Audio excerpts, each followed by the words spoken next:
ہم بچپن سے پڑھتے اور سنتے آئے ہیں کہ کیسے نیوٹن ایک پیڑ کے نیچے بیٹھا تھا اور ایک سیب اس کے سر پر گرا، جس نے اسے اس کی وجہ جاننے پر مجبور کیا اور بالآخر اس نے کشش ثقل دریافت کر لی۔ تاہم یہ واقعہ کسی بھی قابل اعتماد تاریخی ذرائع میں مذکور نہیں ہے اور نہ ہی نیوٹن نے کبھی اپنی زندگی میں اس واقعے کا ذکر کیا۔ نیوٹن کی زندگی کا اگر مطالعہ کیا جائے تو ایسا واقعہ کہیں نہیں ملتا۔ سیب گرنے کا ذکر سب سے پہلے نیوٹن کے دوست ولیم نے 1792 میں اپنی کتاب میں کیا، جو اصل میں ان کے دوست کی بائیوگرافی تھی۔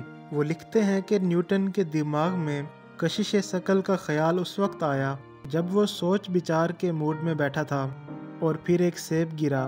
مورخ یہ کہتے ہیں کہ ہو سکتا ہے کہ اس نے سیب کو گرتے ہوئے دیکھا اور پھر اس کے بارے میں سوچنے لگا، لیکن نیوٹن کے دور کی تاریخ میں یہ بات کہیں بھی نہیں لکھی کہ سیب اس کے سر پر آ کر گرا۔